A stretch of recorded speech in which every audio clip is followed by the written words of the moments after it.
everyone, and welcome to my PSA interview with some of my family regarding their thoughts about privacy concerns and the effects or association it may or may not have with mental health issues. Before I get into today's video, I would just like to first off start by saying it was never my intention to be recording this in a iPhone format. Unfortunately, during midterms week, I tripped over my laptop cord and cracked my entire screen to my laptop. So right now, I believe it's Ocast or whatever software I use to do the picture-in-picture.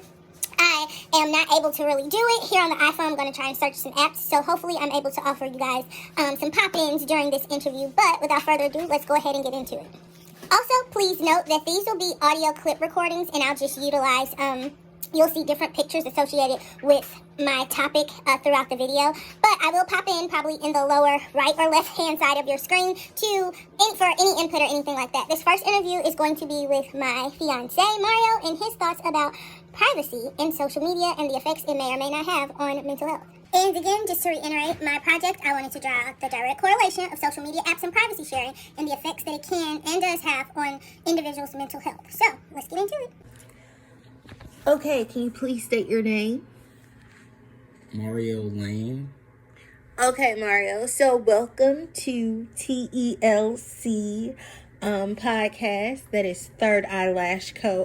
podcast, for those wondering. Now, today I just kind of wanted to have, honestly, an honest conversation about privacy sharing and things like that as far as social media is concerned, and the correlation that it can have with behavioral targeting, which can affect advertisers' numbers. And I know that's a lot of information to take in just off rip. So I'm gonna go ahead and start by my first question is, do you even know what privacy sharing is? That's kind of like when all the apps share information with each other, right? Yes. So the apps, like the Google definition, basically is privacy sharing, or app private sharing is a privacy preserving file sharing function that allows you to share your data without concerns of invasion of privacy and loss of ownership. So you're absolutely correct. Applications such as YouTube, Facebook, Instagram, a lot of the times are interconnected. And before you share your information, they always ask, can they have permission to?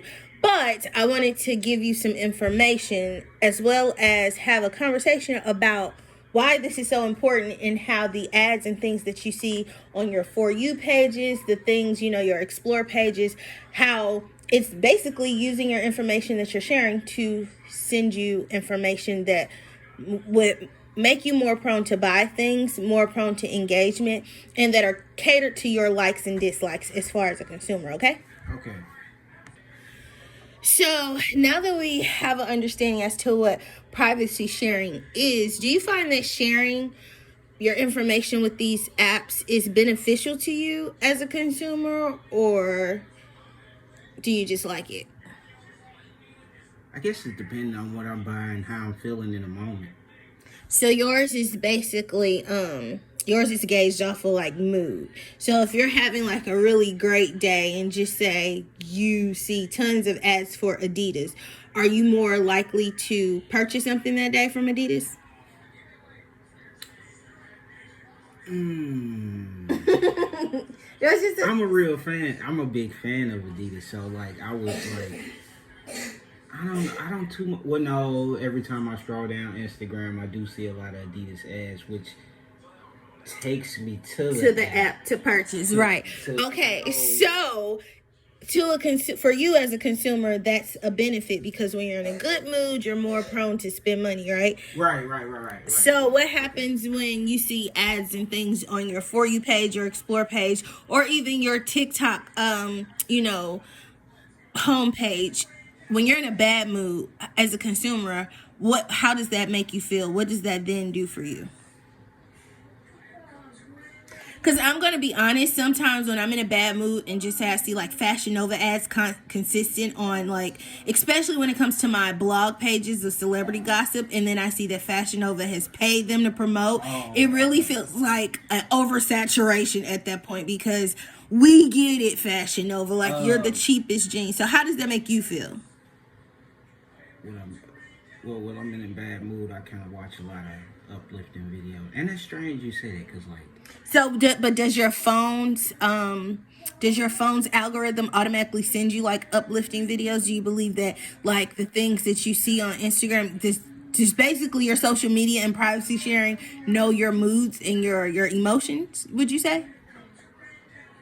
Yes, because it's been times you randomly get hungry or something like that, and you just like. Now, do you think this is a coincidence, or do you think this is like spot on direct marketing? I don't believe in coincidence. So you believe it's spot on? Okay, no, that's not a problem at all. I really I actually vibe with that. Because I want to now take it to that correlation of how your moods and your mental health actually affect you as a consumer. And it's funny that you said that when you are feeling down or sad, that the applications or, the apps on your phone actually somehow the algorithm filters uplifting videos to you to actually put you in a better mood to get you to shop. So we see how application sharing information actually can affect your mental health. Now, we're going to move on to our next set of questions. So, how many apps on your phone right now would you say are like sharing your personal information? Just an estimate. It doesn't have to be. Oh, well. About how many apps do you have on your phone, for one? Oh, I got a lot. When you say a lot, can you please give me a number? I'm saying between 20, 30 apps. Okay, and of those 20 to 30 apps, how many would you say you're sharing your information, which is like your name, your birthday, your likes, your dislikes? How many of those apps have some of that information about you out of those 20 to 30? Most of them. I need a number. I'll say about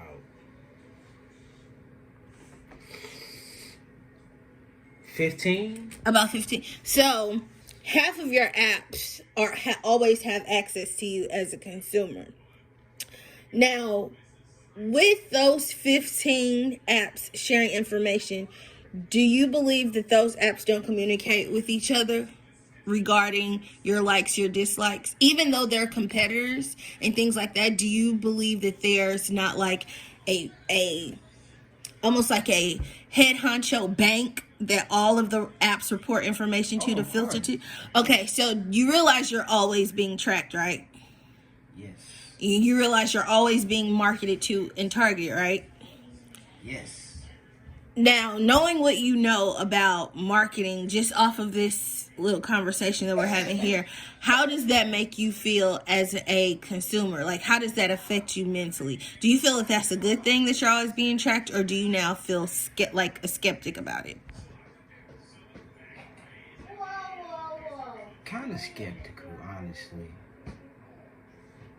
And why is that?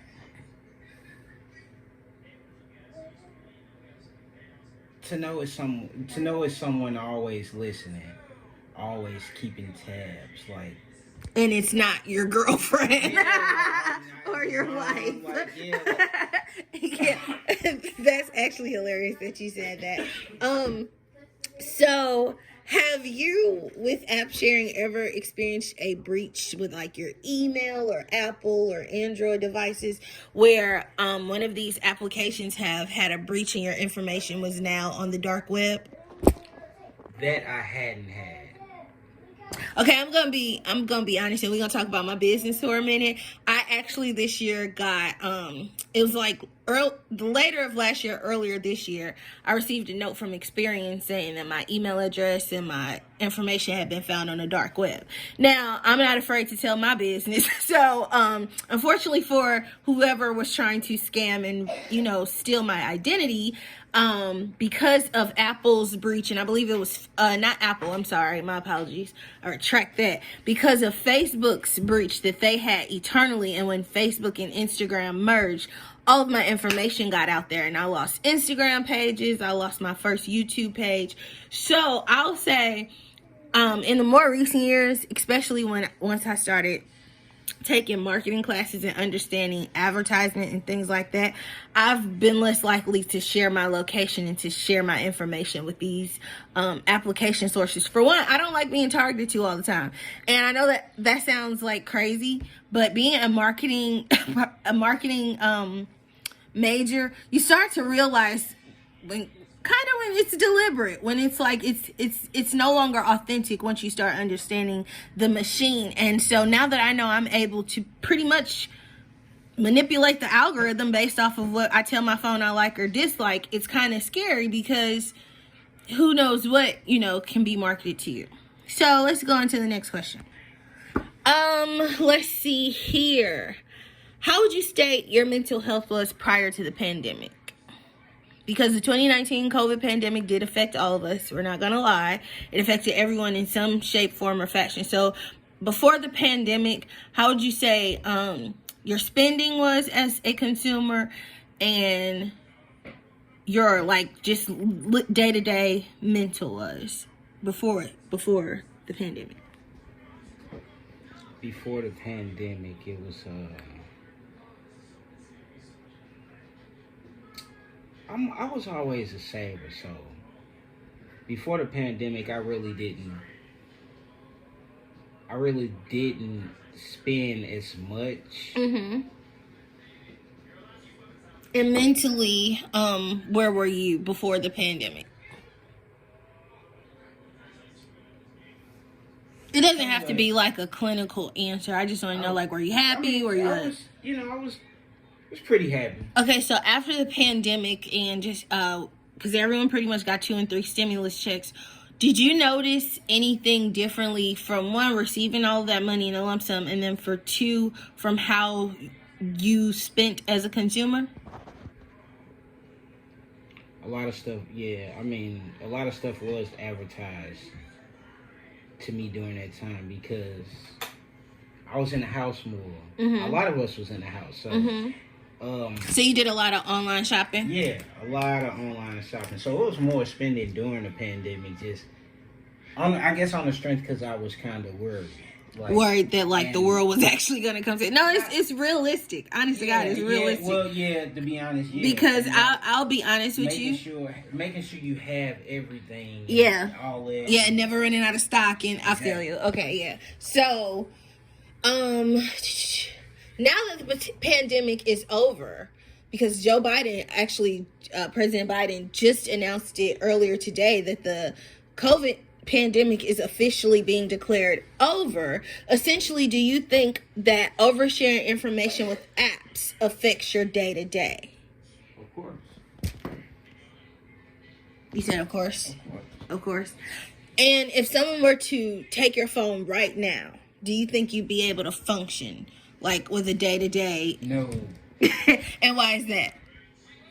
Everything we do, banking, shopping, because I don't have transportation, so I depend on a lot of public, even with the public transportation. Mm-hmm. Everything's going digital. Phone, and it's no more cash no more. Everything is digital currency. Yeah, and, yeah. You know what I'm saying? Yeah. So, yeah. So it's easier, but it kind of puts you in the mindset of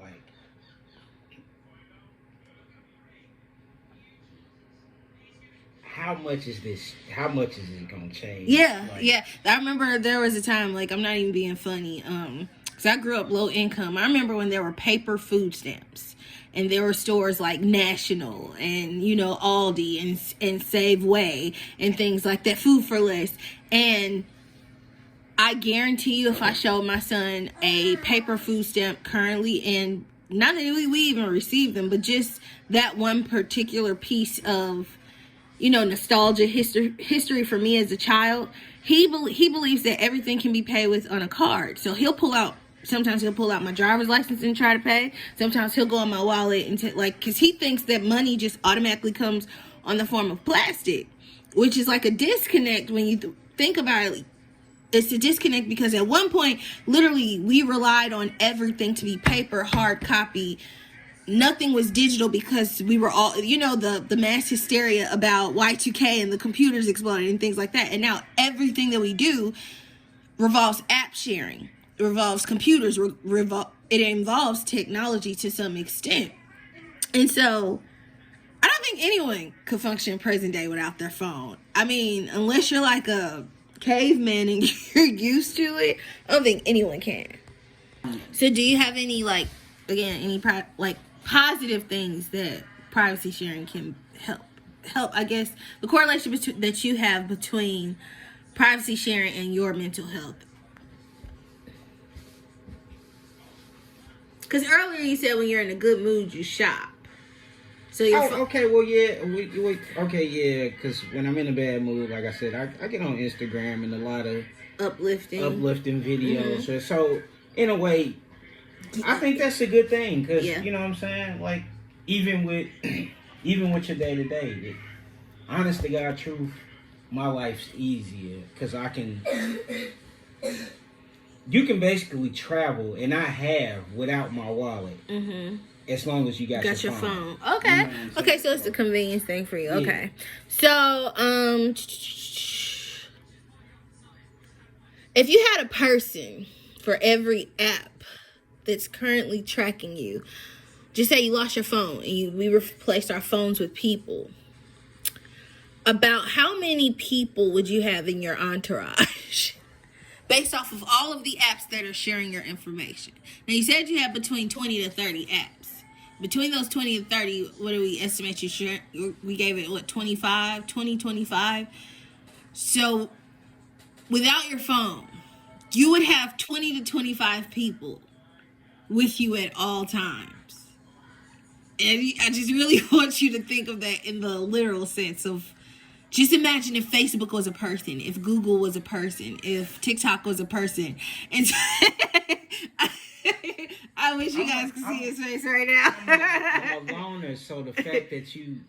But that is literally what privacy sharing and app tracking is. So I need people now, especially in the now, to realize just how at every moment of every day, of every second, you're being tracked and targeted to and marketed to as a consumer.